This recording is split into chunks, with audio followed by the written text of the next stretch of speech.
Oi, Karen, amada, tudo bem? Tá me ouvindo bem, Karen? Tá, né? Perfeitamente. Trocou as flores do fundo? Voltei. Trocou de amarelo para vermelho, adorei. Oi, Bruno, saudades também, meu querido. Como é que estão as coisas por aí? Espero que esteja tudo bem. Oi, Juliana, oi, Jules, como é que vai? E aí, Karen, como é que estão as coisas? Tudo bem, tudo Tudo bem? ótimo. Coisa Apesar de boa. tudo, né? Apesar de isolamento social e vírus, etc., mas nós vamos passar por isso, né? É isso mesmo. Assim, a gente está vivendo um momento muito delicado com toda essa situação da pandemia. É uma situação inédita, principalmente para nós aqui no Brasil. Outros países já passaram por situações de emergência e urgência. Não todos, né? Mas assim, outros países têm uma história disso. O Brasil não tem. A gente não tem isso, nenhuma situação que tivesse afligido diretamente toda a nossa população, como é esse caso. Então, a gente meio que não tem um repertório psicológico para lidar com isso, e a gente está construindo agora, né? E é interessante, ô Karen, porque a nossa expectativa é que tudo isso se resolva o mais rápido possível. Mas o que a gente tem visto aí de medidas do governo, a gente fica com medo, né? É, Por conta de todo o abandono mesmo do poder público, todo o abandono que a gente tem vivido e assistido do abrindo, poder público, da iniciativa pública, né? ao invés de fechar, tá aí abrindo o comércio, o povo na rua, o povo não É, isso. ajuda também, É, quer ir fazer compra no shopping. Aí, realmente, fica dificulta. complicado. É. O Vitor também, o Sérgio está aqui. Olá, tudo bem? Boa noite.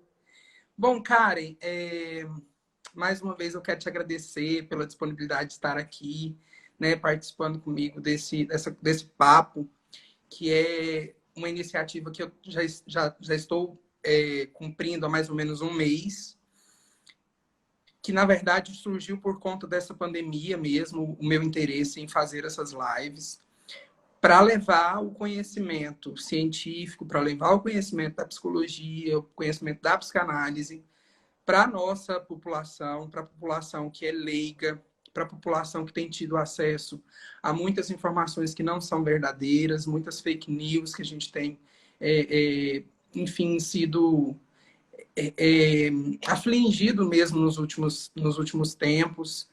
E então, assim, a minha responsabilidade social enquanto sujeito, enquanto profissional, é esse o intuito dessa live, né, de a gente poder aproximar mesmo um conhecimento privilegiado que a gente tem da população.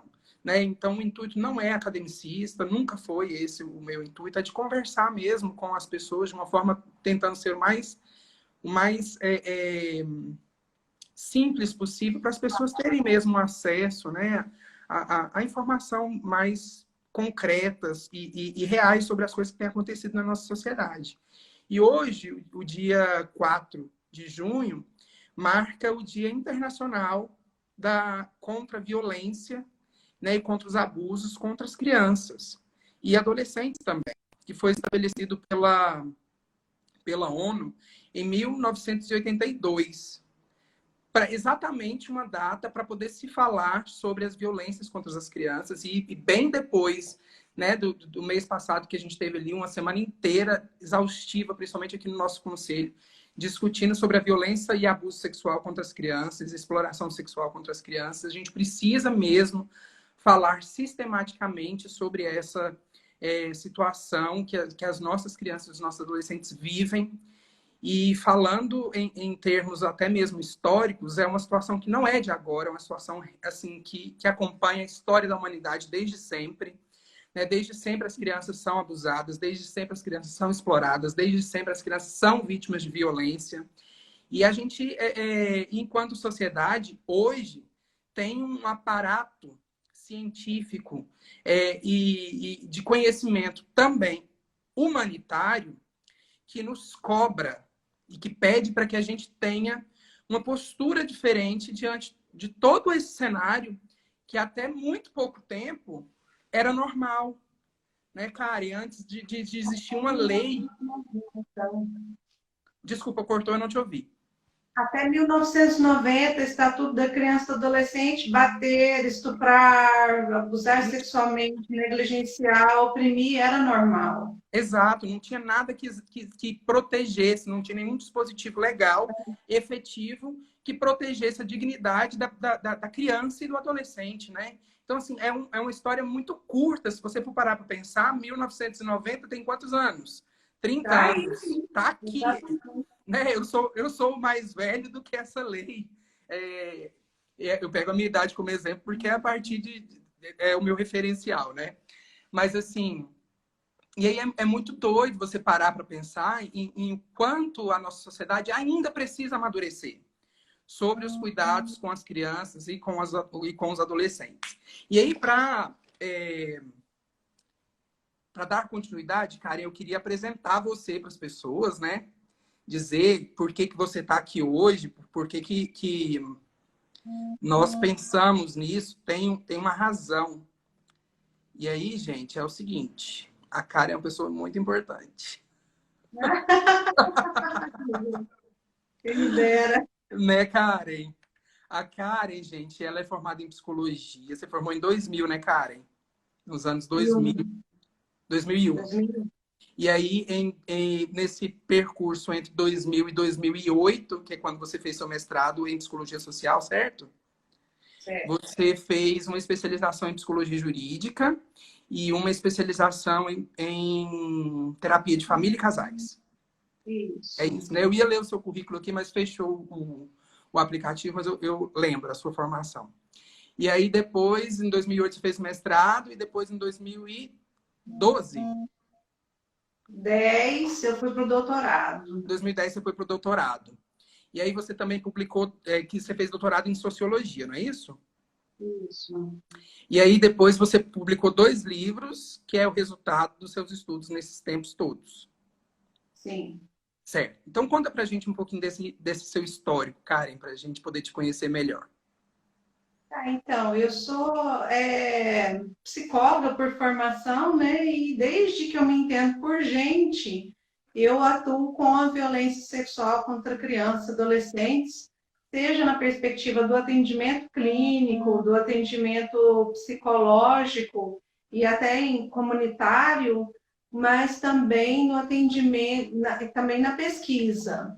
E aí eu me dediquei muitos anos à pesquisa dos autores de violência sexual, as pessoas que praticam a violência sexual. Por que elas fazem isso? Como que elas explicam essas violências que cometem? E entendi que a gente não sabe nada sobre eles ainda. A ciência não sabe nada. Muito pouco, aliás. Sabemos muito pouco. Né? Karen, você acha que o que se sabe sobre isso que você traz é muito pouco? Porque a visão desse tipo de violência como um crime, você acha que por ela ser recente influencia o pouco conhecimento sobre essa situação? Não, Cândido, eu acho que é um pouco da repulsa que a gente tem em relação a essas pessoas, a repulsa individual, Uhum. né? Assim, tanto por parte dos pesquisadores, como também por parte da população. E a gente acha que vai encarcerar, vai prender e vai resolver o problema da violência contra a criança e não resolve. Está mais comprovado que não.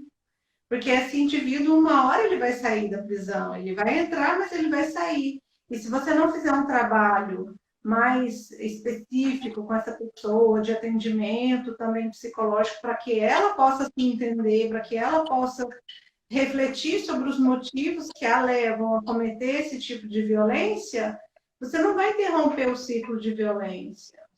Uhum. Né?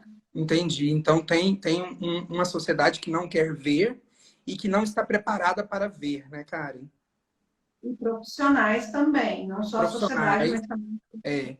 E profissionais que não estão preparados para ver, até mesmo porque mexe com a história de muita gente, né? Sim. A Alice está dizendo aqui, tendemos a ter mais empatia às vítimas do que aos agressores.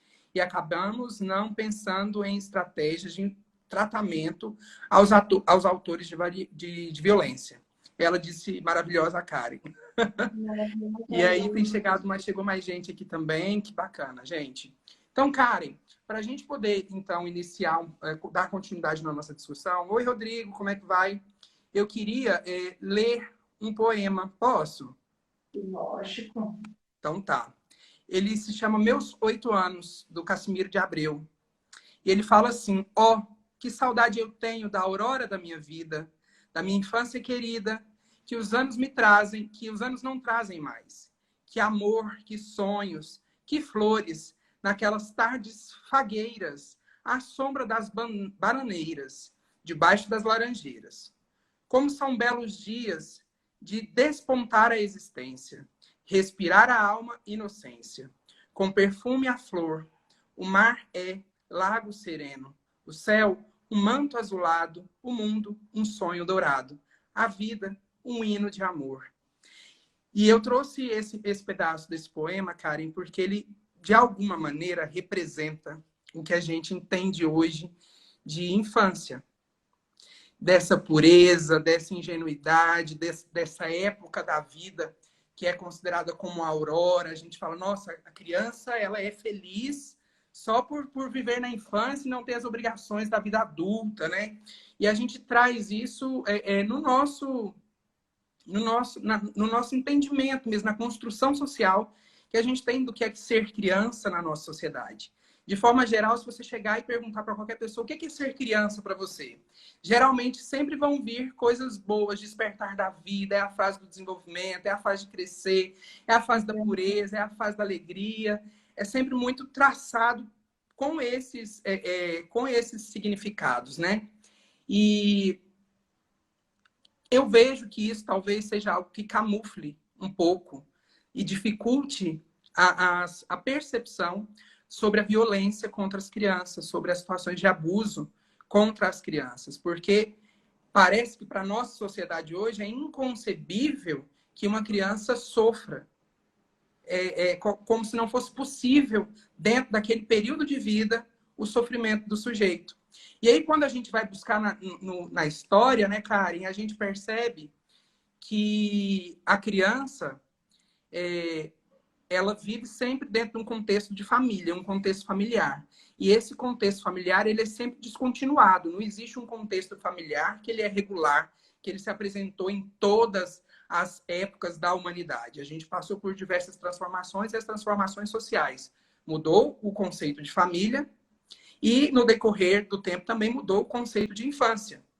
O conceito de infância que a gente tem hoje, ele nem sempre existiu, ele não existiu naturalmente. É uma construção social que foi acontecendo, que foi ocorrendo e que dá lugar a essa criança hoje para que ela seja velada, para que ela seja guardada por um dispositivo legal e que consiga minimamente atender às suas necessidades de acordo com a sua faixa etária.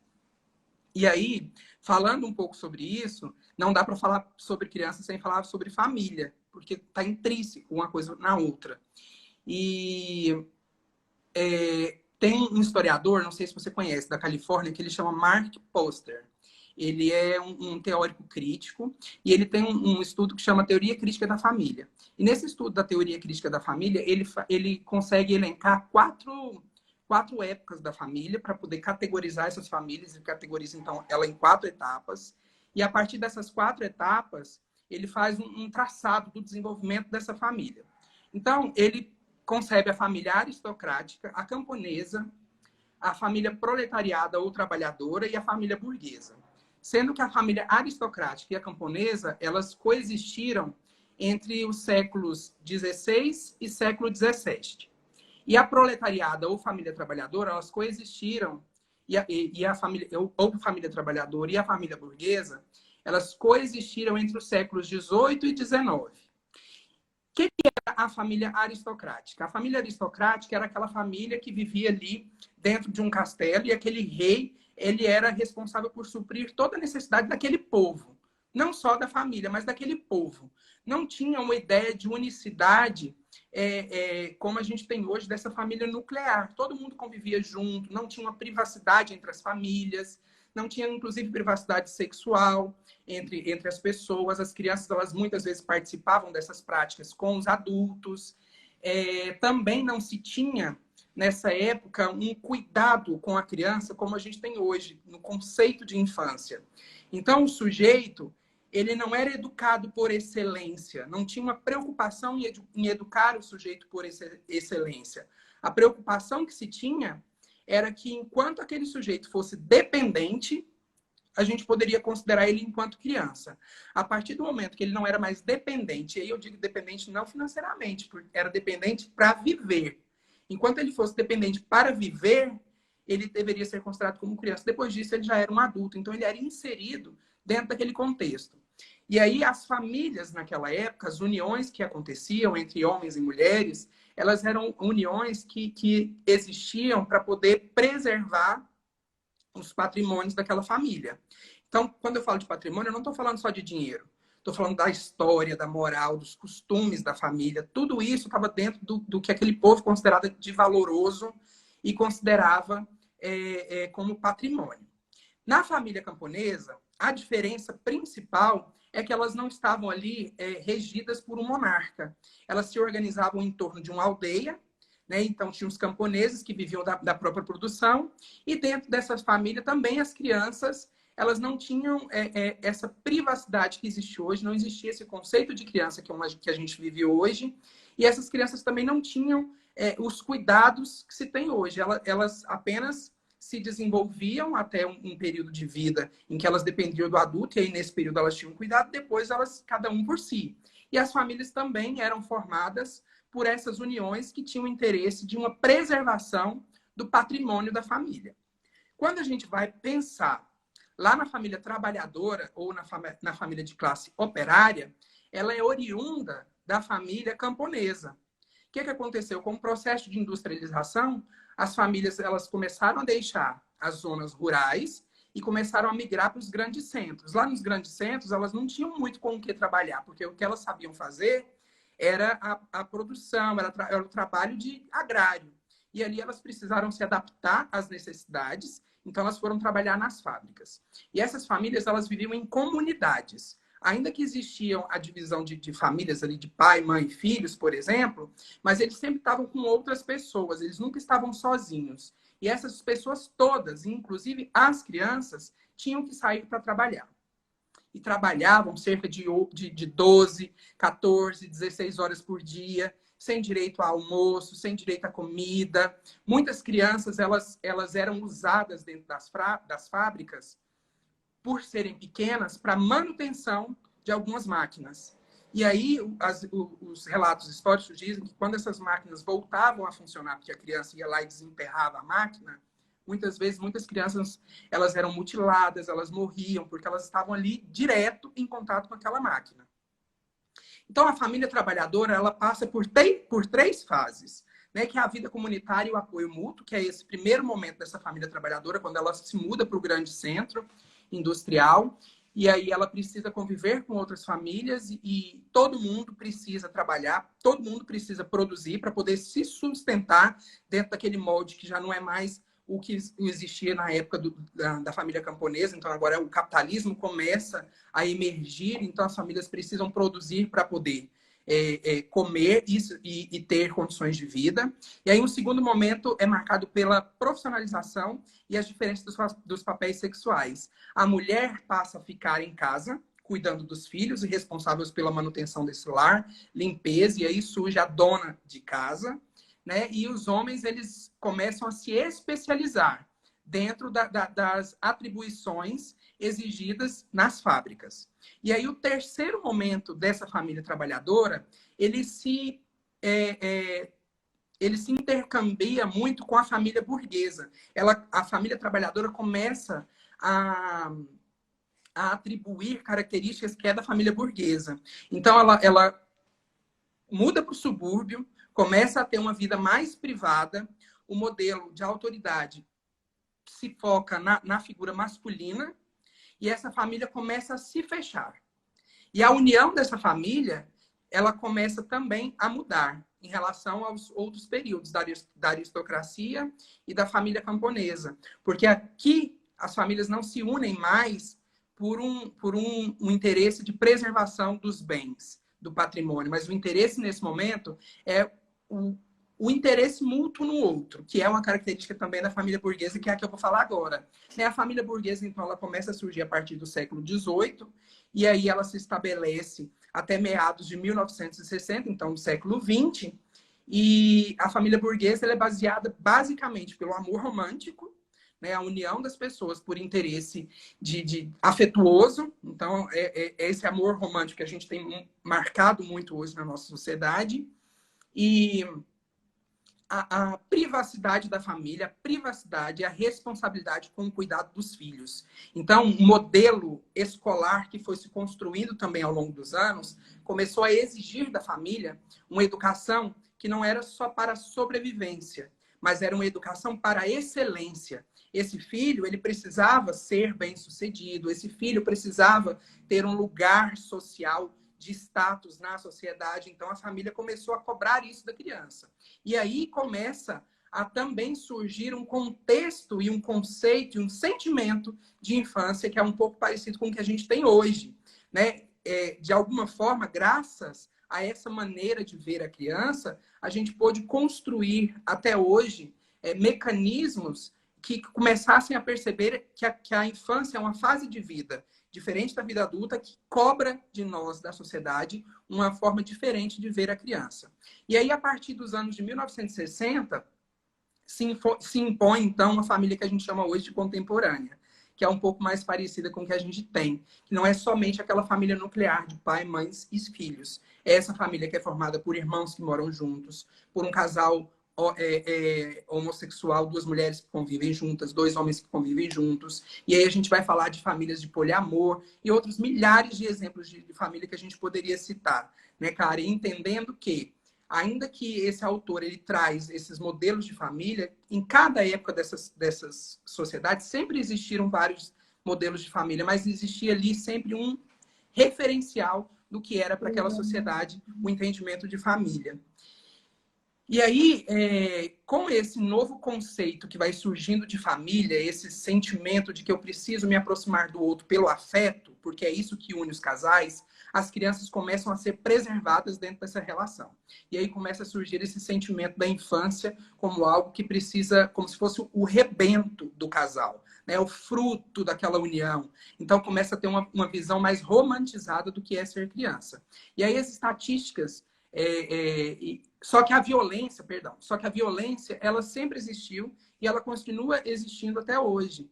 Por mais que a nossa visão enquanto sociedade ela tenha mudado no decorrer do tempo, essa violência ela permanece e a gente percebe que os índices são altíssimos, Karen. As últimas estatísticas que foram publicadas pelo Disque 100, elas mostram que em 2019, 86.800 crianças foram vítimas de violação de direitos, sofreram algum tipo de violência. E isso representa um aumento de 14% em relação ao ano de 2018. Então, foram 39% das crianças que sofreram algum tipo de abuso ou violência. 39% foi negligência, 23% foram violências psicológicas, 17% violências físicas, 8% violência patrimonial, 6% violência sexual, 5% institucional, e que representam quase 100% do total de violações. O perfil da vítima, Karen, o agressor, na maioria das vezes, é alguém do convívio direto com a criança. Então, 40% das vítimas de violência são praticadas pela mãe, 18% pelo pai e 6% pelo padrasto, e 3% pelo tio e pela tia. E aí a gente tem que considerar uma marca muito interessante na nossa sociedade. Por que que 40% das violências são praticadas pela mãe? Ou são consideradas ou são denunciadas como se a mãe fosse a real autora da violência? Porque para a mãe é sempre delegado o lugar do cuidado. Para a mãe é sempre delegada a responsabilidade pela criança.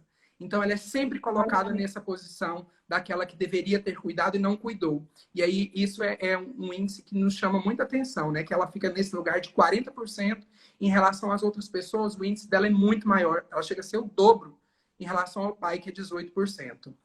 E aí, sobre o perfil da vítima, 55% das vítimas são do sexo feminino, 45% são do sexo masculino, e as vítimas são predominantes de cor branca, 42%, ou parda, 46%, Karen. E a violência sexual, no ano de 2019, foram 17 mil crianças vítimas de violência, e aí entra tanto o abuso quanto a exploração sexual. E 76% dos casos a vítima sofreu abuso na própria casa ou na casa do agressor. E 40% das violências sexuais contra a criança foram cometidas pelo pai ou pelo padrasto. Olha que loucura isso, né? O agressor, em 87% dos casos, é homem. 62% dos registros têm entre 25 e 40 anos. Já a vítima, geralmente, é uma adolescente entre 12 e 17 anos e representa 46% das denúncias. E aí, um dado de 2020, que foi publicado hoje, Karen, em abril de 2020, no período de pandemia, houve uma redução de 40% no número de denúncias de violência contra a criança no estado de São Paulo. Né? Então, por que essas denúncias deixaram de existir? A violência, será que deixou de existir? Não, porque elas perderam a rede de referência. Elas perderam a rede. Que é a escola, o CIMEI, o acompanhamento de médico que elas faziam, que eram os lugares onde a violência poderia ser identificada, né, Karen? Agora, então, eu franquio a fala para você poder contribuir com a gente sobre esse tema também, por favor, Karen. Boa noite, Adson. Sam, muito obrigado, querido. Redução de denúncias. Exato, Sam. Será que de violência, né? A gente sabe que não. Na verdade, os números não estão chegando. A Maria Tereza está aqui também, obrigado. Elaine está aqui, o Bruno, Joel, a Rayane, o Anderson. Obrigado, gente. E aí, Karen? Lembrando, Diante disso só para tudo. fazer um gancho com a sua fala ainda, que esses números, apesar deles serem exorbitantes, eles são subnotificados. É isso mesmo.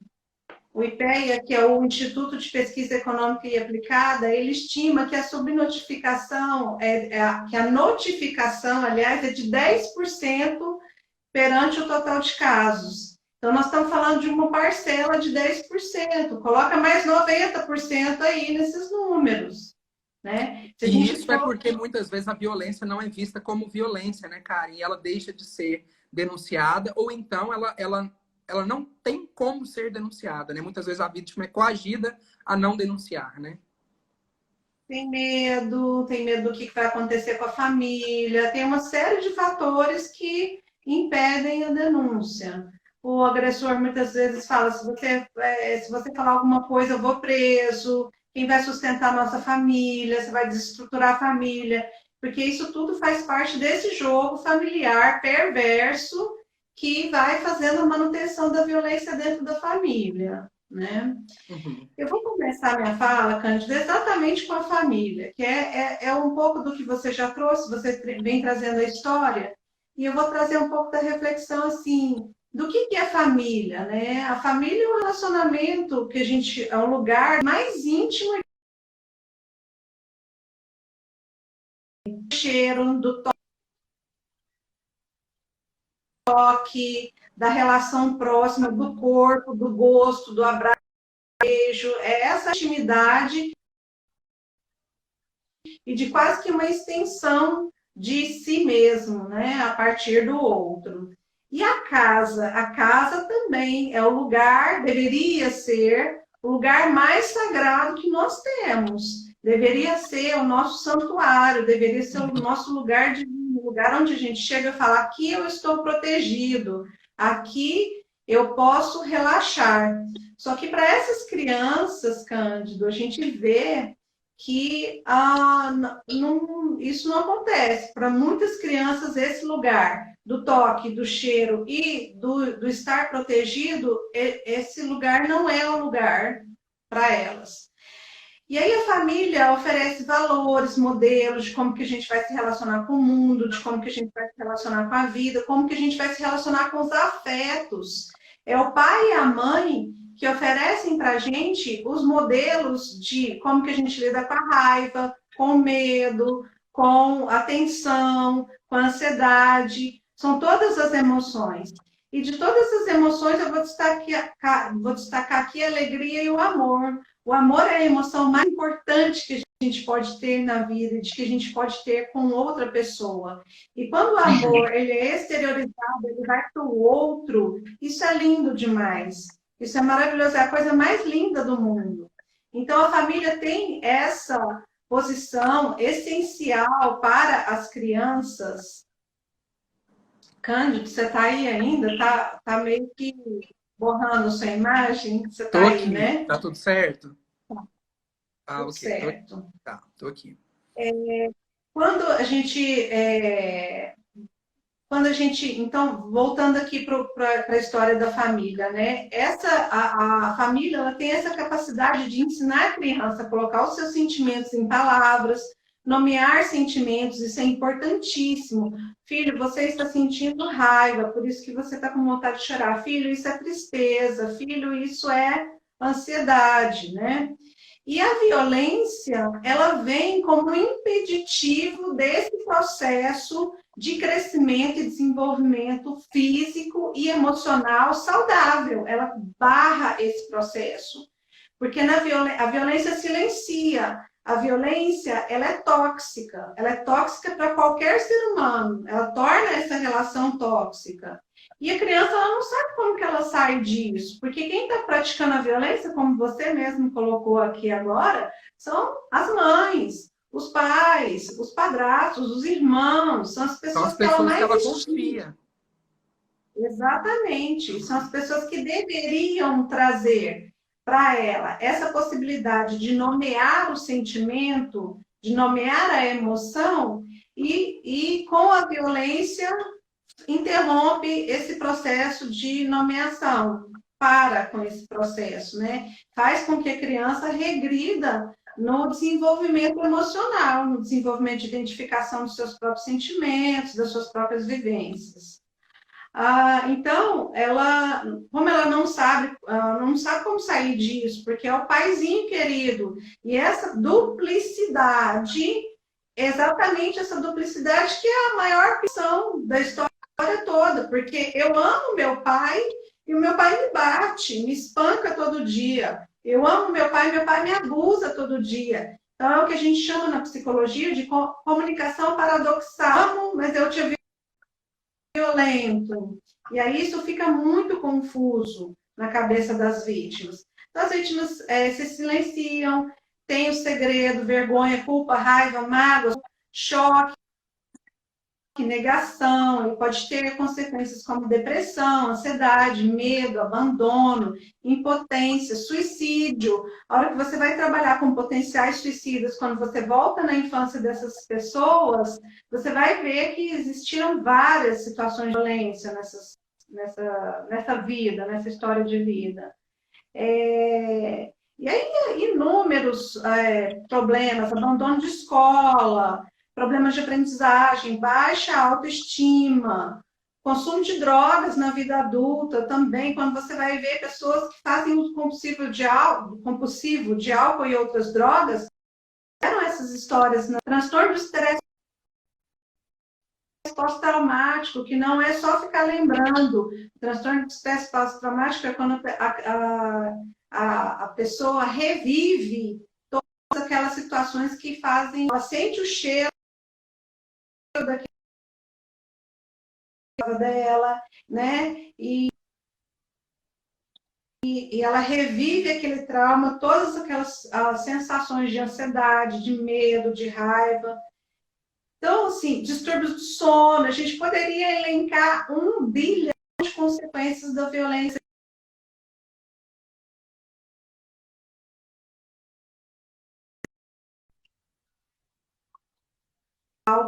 Hipersexualização também, que a criança, como ela não tem a capacidade de processar mentalmente o abuso sexual, ela acaba se hipersexualizando, ela acaba masturbando na quina da mesa, ela pega outro coleguinha para masturbar também, para viver aquilo ali, porque ela não consegue processar aquilo ali que o pai está fazendo, que teoricamente deveria estar ali para proteger. E aí ela fala assim, bom, meu pai me ama, ele deveria estar aqui para me proteger. ele falou, ele me ensinou que eu tenho que obedecê-lo. Então, e ele está fazendo isso, ele está abusando de mim. Então, eu vou aceitar, eu vou obedecer, né? Então, assim, existem uma série de consequências que são catastróficas e nefastas. Mas tem uma boa notícia também. A boa notícia é que, eu vou citar aqui um autor da psicologia, ele fala assim, abre aspas, uma criança que vive com violência é mudada para sempre, mas não para sempre danificada. Então, essa é a boa notícia. A gente pode se curar dessas situações.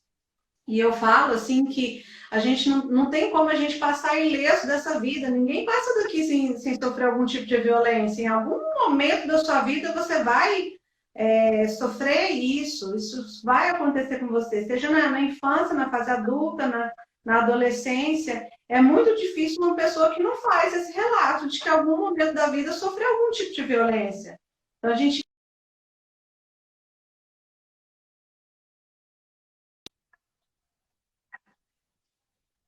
crianças e adolescentes é uma das mais comuns, menos denunciadas e mais devastadoras. A violência psicológica ela é muito preocupante. Por quê? Porque ela é silenciosa, né? Silenciosa que eu digo assim, na violência física você tem o bater, é explícita, ela é muito explícita, mas na psicológica não é tão explícita às vezes, porque a vítima fica confusa. Então, assim, no caso das crianças, desqualificação, humilhação, xingamento, rotulação. Muitas mães falam assim, esse menino aqui, esse filho meu aqui, ele é ótimo, ele é super atento, tira notas boas na escola. Agora, esse aqui é um desastrado. O que essa mãe está fazendo com essa criança? Abuso psicológico. Isso vai ter muitas consequências. Aí você chama o seu filho de desatento, de desastrado, com transtorno de atenção, déficit de atenção e hiperatividade, e você espera que ele seja um excelente aluno na escola. Quanto mais ele é um pior aluno, menos você elogia. E quanto menos você elogia, pior ele fica na escola. Por exemplo, estou dando um exemplo, né? Então, assim, a gente não pode jamais xingar ou depreciar crianças. Isso provoca muito dano.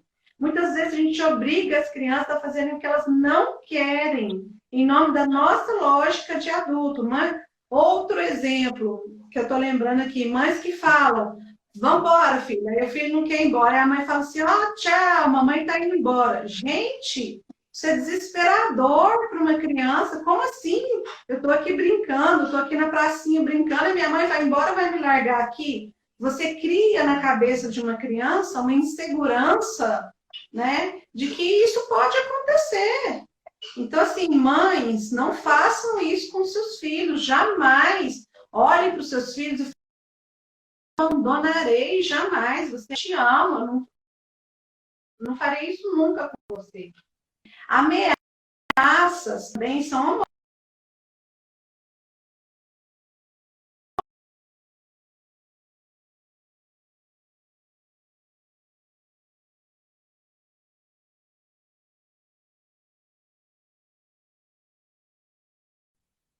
gritam, batem, punem severamente e ameaçam seus filhos, ameaçam de bater, ameaçam de mais violência física ainda. As pesquisas indicam que essas crianças que sofrem violência física em suas infâncias apresentam o dobro da possibilidade de problemas de saúde mental nas suas fases adultas. Isso é muito sério, gente. Não é essa violência que ela vai... As consequências dela vão se estender talvez para o resto da vida, enquanto a pessoa não se tratar e não reviver essas vivências. E aí vem a lei do menino Bernard, né? O menino Bernard, essa lei proíbe os castigos físicos de um tratamento cruel ou degradante como forma de correção para crianças, como correção, disciplina e educação de crianças e adolescentes. Vou falar aqui para quem estiver aqui conosco, da Rede Não Bata Eduque. Eles têm um milhão de artigos de material que a gente pode se embasar, né, para fazer essa defesa de uma infância sem violência física. A gente tem ainda na sociedade essa... Pode falar. Ah, tem uma pergunta aqui que você estava falando o Eles seguinte. estão colocando que ambos estão sem som. Ah, não, com som. Tá, Som, ok, isso, vamos. com som. Cara, você estava falando sobre a lei do menino Bernardo e eu te interrompi porque tinha uma pergunta perguntando se havia uma diferença entre bater e espancar. Então, eu respondi assim que na minha percepção, essa conversa que a gente tem de vamos bater, vamos dar uns tapinhas para educar, então, ah, não, eu só dei um tapinha, eu só bati. É lógico que existe uma diferença visível entre dar um tapa e espancar uma criança, claro, existe essa diferenciação. Mas, para mim, enquanto formas de violência, para mim, soa mais ou menos a mesma coisa. Porque o que você está passando como mensagem? Você está passando como mensagem assim: eu não vou dialogar com você, eu não vou me dispor a te e falar com você. Ao contrário disso, eu vou usar de violência. Quando você usa de violência para bater, para humilhar ou para espancar, você rompeu com o diálogo. Você está falando para a criança que você está no mesmo nível ou até abaixo de desenvolvimento do que ela, porque a gente usa violência quando a gente não tem a capacidade de dialogar, de negociar as diferenças, de negociar os conflitos. Então, para mim, isso é uma opinião minha, essa história de que eu só bati, mas eu não espanquei, isso é retórica, não, é contradição. Cara, só um segundinho. E aí é interessante... O que eu faço? E aí... Tá me ouvindo direitinho? Sim. E aí eu tô lembrando aqui, cara, quando eu dava aula nas turmas de pedagogia, lá na UEG, inclusive entrou um aluno aqui, a Edcleide. Uma vez eu estava falando sobre violência contra a criança, a gente estava discutindo sobre a questão do bater. E aí, em algum momento, não foi nessa turma lá da UEG, não, foi em uma outra turma. E aí, em algum momento, um aluno me perguntou assim: mas professor, a criança ela não tem capacidade de compreensão, ela compreende ali na hora que você bate. Aí ela para de fazer aquilo. Eu perguntei para ela assim: mas você bate num adulto? Ela, não, por quê? Ela, porque o adulto é capaz de entender o que eu falo. Então, a criança não tem a mesma capacidade de compreensão e você bate nela achando que isso vai fazer com que ela entenda a mensagem que você quer passar. Porque é isso, né, Karen? Por mais que seja um tapinha, há consequências psicológicas, né? Há colocar essa criança numa condição de subjugada que provoca nela efeitos. E você está dando uma mensagem clara para essa criança, né? Qual que é a mensagem? A mensagem é de que você não vai entrar como um dialogante. Que a gente bate quando a gente não tem o diálogo mais, né? Então, assim, é dever do adulto ser sempre esse ser dialogante, esse ser que educa para a autonomia e não para a violência. Violência sexual, pode passar para violência sexual? Vamos lá. A gente já está terminando o tempo, né? Uhum. Também devassação, é mais praticada por padrastos, por pais e padrastos com filhas e enteadas. E aí, essa história do abusador sexual como um monstro é muito complicada, porque monstro não existe, gente. Monstro não existe. Existe o pai que abusa.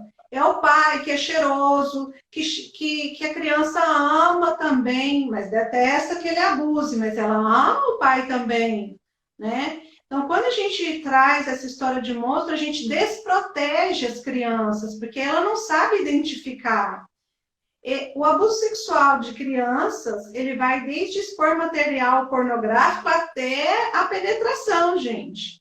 A violência sexual não é só a penetração. Você mostrou material pornográfico para criança, você está cometendo abuso sexual.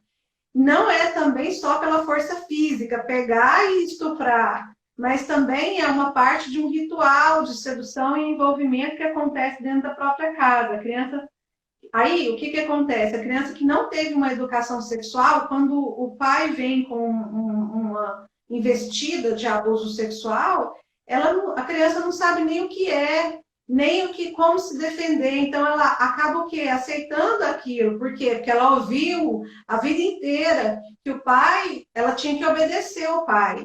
Então, quando o pai faz isso, ela responde obedecendo e aceitando. Acha estranho, mas obedece. E isso vai por anos e anos, porque aí ela entra numa dinâmica perversa, relacional, abusiva, que ela não tem elementos e condição de sair sozinha, porque a condição intelectual e emocional dela não permite que ela combata com um adulto.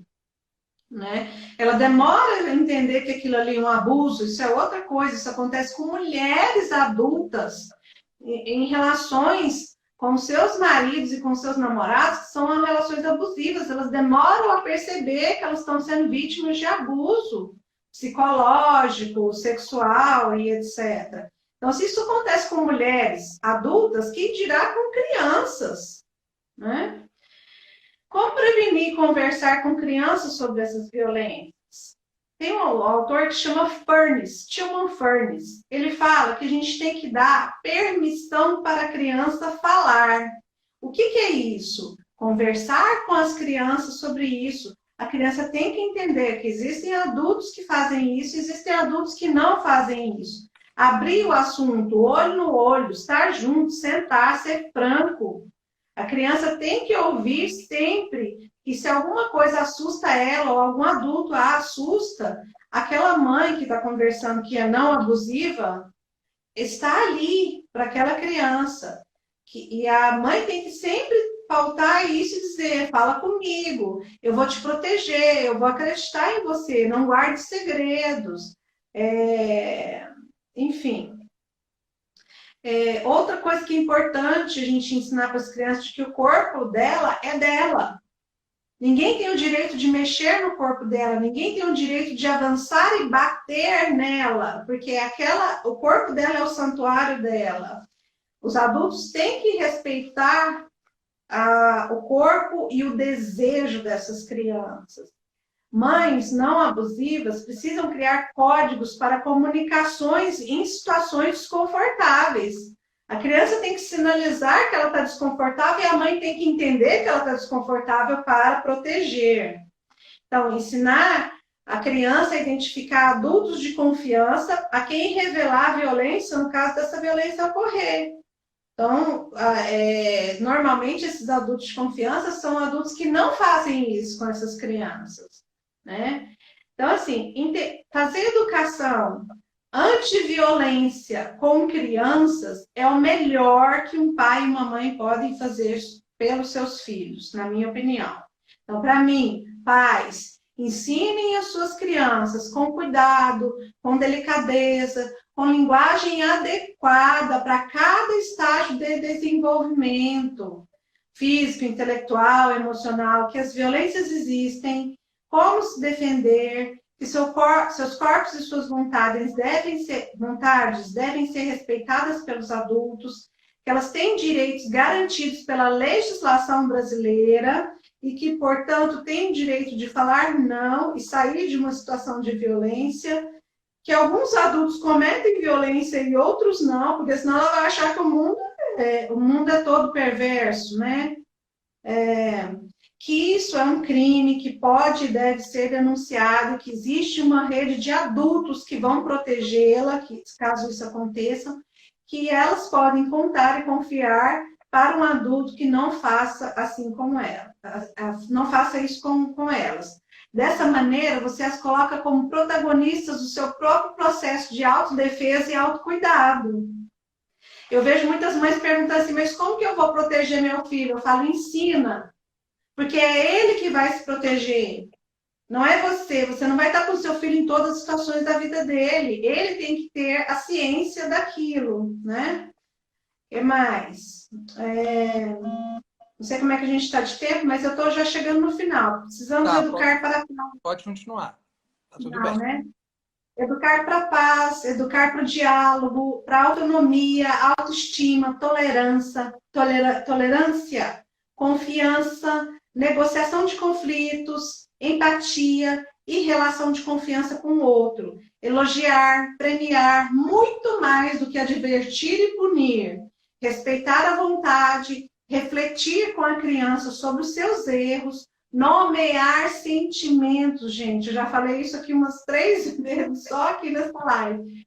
A gente tem uma gama de adultos, uma vasta gama de adultos que não sabem nomear o próprio sentimento. Isso vem lá da nossa educação infantil, quando os pais não conseguem fazer isso pelos seus filhos. Então, você viu seu filho triste? Nomeia. E é interessante, né, Karen, que isso aparece na clínica. Porque o sujeito chega lá, adulto, você pergunta, né, por que você está aqui, o que você está sentindo? E ele não consegue dizer do próprio sentimento, ele não consegue dizer da própria dor, ele não consegue identificar que é uma dor, que tem um incômodo.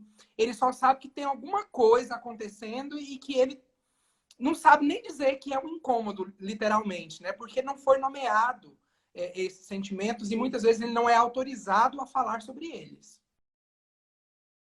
Eu acho que de melhor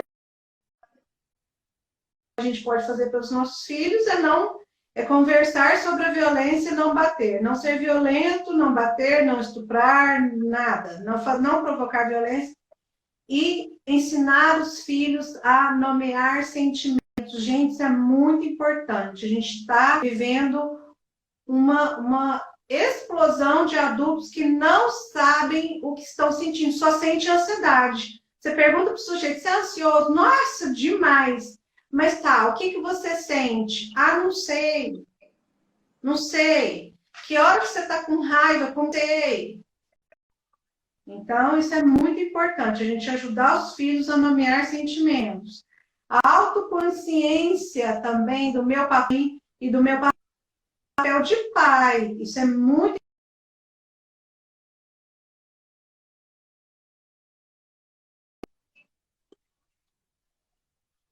violências precisam buscar ajuda psicológica, gente. Existe ajuda, você tem que compreender o seu processo, você tem que compreender por que você rompe com o diálogo e parte para ações violentas. Você tem que perceber isso, porque muitas vezes na terapia de famílias a gente fala muito disso.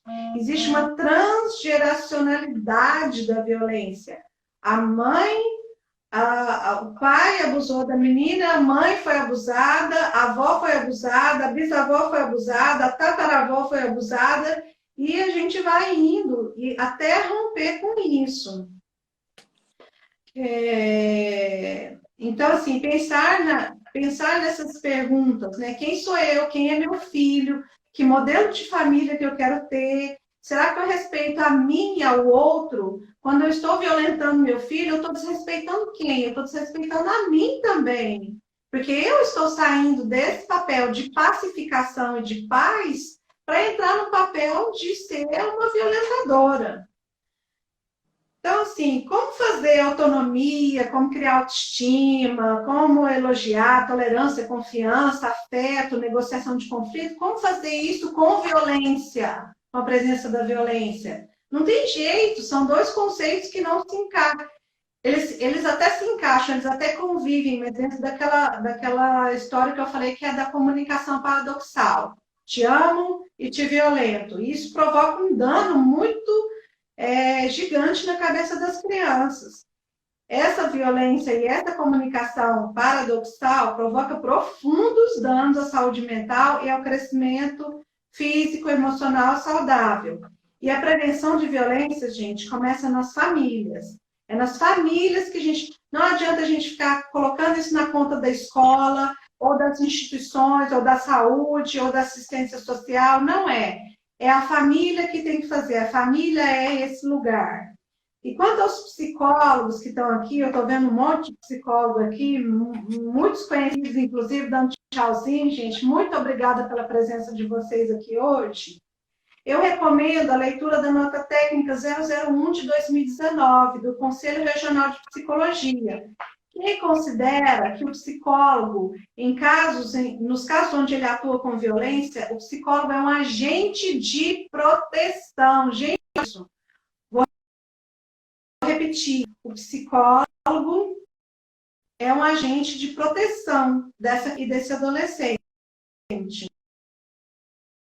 Para finalizar a minha fala, retomar uma frase bem simples. Isolamento social, sim. Violência contra crianças e adolescentes, não. Todos por infâncias e adolescências livres de violências. Gente, muito obrigada. Eu estou aberta aos questionamentos que foram feitos. Karen, você é sempre brilhante, né? Muito obrigado pelas colocações. Nós temos, sim, algumas colocações. O Guido está dizendo assim, ó. Isso mostra, mais uma vez, a importância da educação sexual nas escolas. Infelizmente, né, Karen, muitas famílias não têm o aparato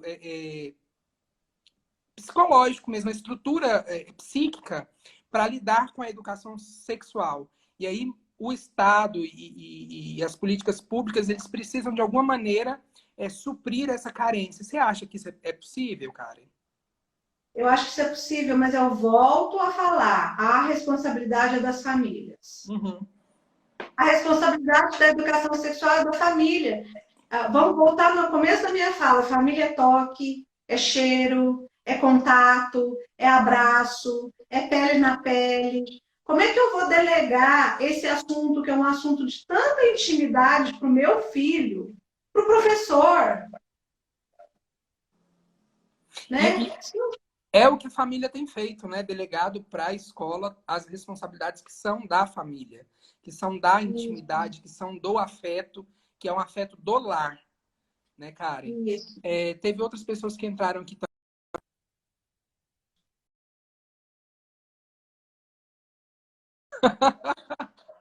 Oi. Só para completar, Cândido, você está me escutando?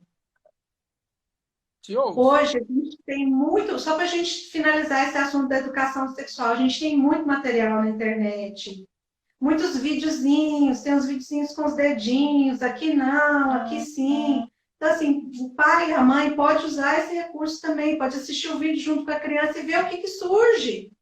Você não precisa sentar com a criança e falar, filho, ó, aqui pênis, aqui vagina, aqui isso. Não! Mostra um vídeo desse, deixa a criança elaborar a pergunta e responde na medida que essa pergunta for acontecendo. Essa é a minha opinião.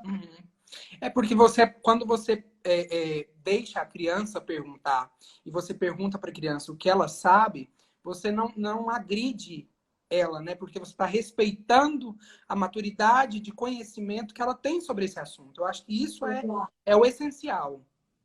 Exatamente. A Annalise entrou também, a Melissa entrou também, a Liane, o Éder, a Rayane, nossa companheira lá de Goianésia, entrou também e falou assim, parabéns, Cândido e Karen. Precisamos falar mais sobre esse assunto, que ainda é um grande tabu em muitos lares. É isso mesmo. E essa é a nossa proposta, né, Karen? É poder falar até encher o saco. E quando encher o saco, a gente não vai estar satisfeito, né, Karen? Fala de novo. Nós vamos falar mais um pouquinho. A gente muda o jeito de falar, mas vai falar de novo, né, Karen? Fala Florido e fala de novo. É isso mesmo. Gente, então, tá aberto para perguntas. Eu não te ouvi, cara, desculpa. Essa história da violência não tem como florir. Ela é trágica. Ela é trágica. Ela é trágica. Não tem jeito da gente inventar uma forma divertida de falar sobre isso, né, Karen? E sempre vai... lembrando. Pode falar. Pode dizer. Não, só um pontinho que eu estou lembrando que eu esqueci de colocar aqui na minha fala. Todos os psicólogos estão submetidos ao nosso código de ética. E lá no código de ética fala assim que o psicólogo, eu não vou lembrar como é que fala, mas ele fala que o psicólogo não pode compactuar com qualquer forma de violência, crueldade e opressão. Então, assim, eu vejo psicólogos defendendo bater em criança, né, gente? Então, assim, a gente não pode ser assim. Nós temos esse código de ética que nos fala que qualquer forma de violência, crueldade de opressão, a gente tem que ser contrário. Então, a gente não pode defender a violência. E a nossa própria Constituição, né, fala que é dever de todos zelar pelo bem-estar social. E aí coloca lá das pessoas e das crianças em específico, tem um artigo falando que é dever de todos. Então tem uma lei ainda maior, né, que fala para a sociedade, é dever seu, é dever de todos nós zelar pelas nossas crianças, de cuidar das nossas crianças. Cara, então nós vamos encaminhando para o final. Eu quero mais uma vez agradecer você por ter aceito de uma forma tão acolhedora o meu convite, ter se disponibilizado para essa fala, né, pelo cuidado na transmissão, pelas palavras assim tão sábias e comprometidas com a ética e com a ciência que você trouxe hoje à noite. Muitíssimo obrigado, estou muito satisfeito. Eu acho que a minha missão, quando eu falei lá no início, né, qual que era o objetivo dessa live, eu acho que a gente conseguiu alcançar. Né? A gente sabe que muitas pessoas ainda não conseguem acompanhar esses vídeos na hora que eles acontecem, mas que elas vão ver depois, a gente vai compartilhar isso em outros canais, e esse material vai ficar aí disponível, a gente não sabe mais onde ele chega. E eu torço para que ele chegue nas pessoas que precisam. E antes de concluir, Karen, eu quero falar onde as pessoas podem recorrer em caso de violência. Então, vocês podem, em caso de violência, qualquer tipo de violência contra criança e adolescente, buscar o conselho tutelar, fazer denúncia pelo Disque 100, ligar para a polícia no 180, ligar para o 180, que é em caso de violência contra as mulheres, contra as crianças, contra as meninas, né? O 190 para a polícia, pode fazer denúncia no Ministério Público, na Defensoria Pública ou no CREAS, que é o Centro de Referência Especializado em Assistência Social. É isso. Karen, eu deixo então com você as palavras finais. Agradecer imensamente a possibilidade. Eu acho que esse assunto é um assunto triste, mas que a gente tem que estar sempre pautando ele em nome de crianças saudáveis, em nome de adultos, futuros adultos saudáveis e em nome de uma sociedade mais saudável. Eu escutei uma professora nossa falando que o Brasil é campeão, teve um estudo da Organização Mundial de Saúde, o Brasil é campeão em ansiosos. Nós somos adultos ansiosos.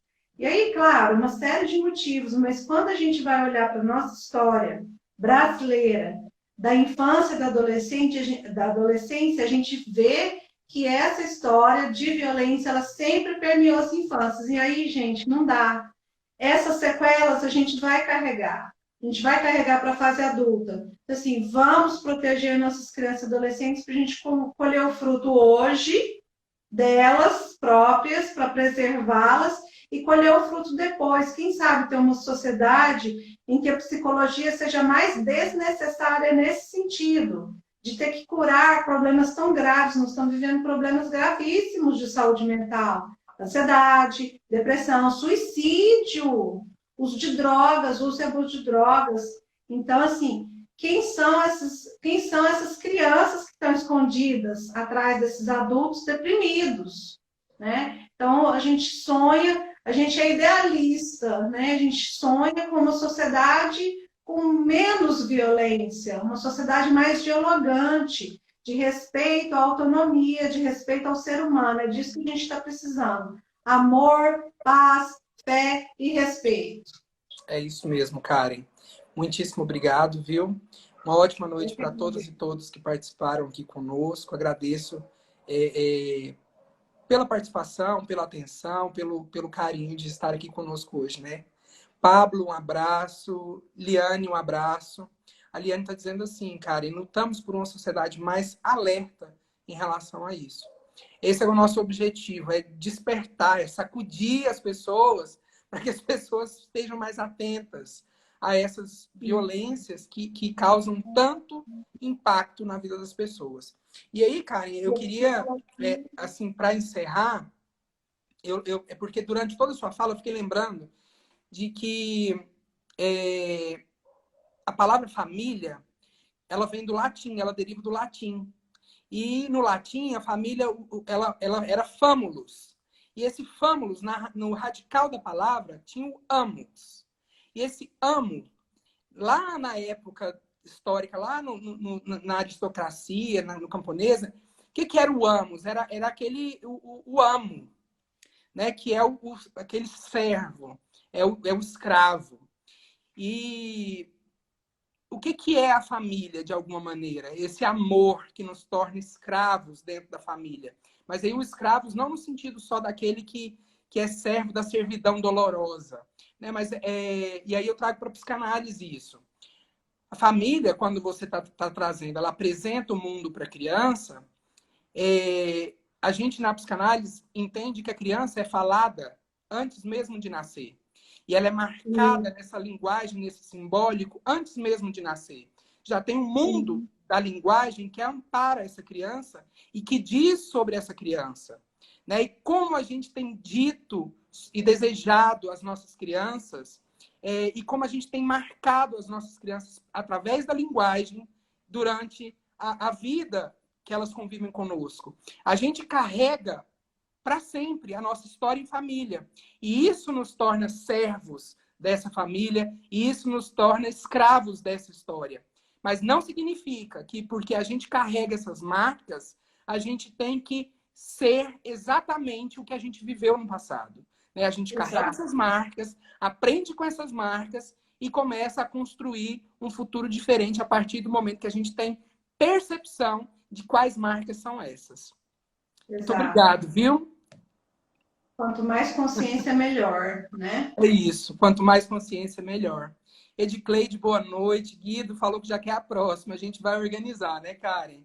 Annalise deu tchau, tchau. Rafael também entrou. Bom, gente, obrigada. Tanta gente querida aqui acompanhando a gente. Professores acompanhando a gente. Que honra, Annalise, minha professora. Demais, demais. Muito bacana, né? Uma honra mesmo, Karen. Um beijo, minha querida. Se cuida e continuamos firmes na luta. Até breve. Máscara. E outra, vou te falar uma coisa para te deixar já confortável. Eu consegui salvar a primeira live, viu? Que bom. Só para finalizar, vou mostrar a máscara do 18 de maio aqui. Não sei se vocês já viram. Essa máscara é um barato, é linda. É isso mesmo, cara, é proteger, né? Proteger e proteger aos nossos. É isso mesmo. Um beijo, minha querida. Tchau, tchau. Tchau, obrigada, viu? Obrigada a você.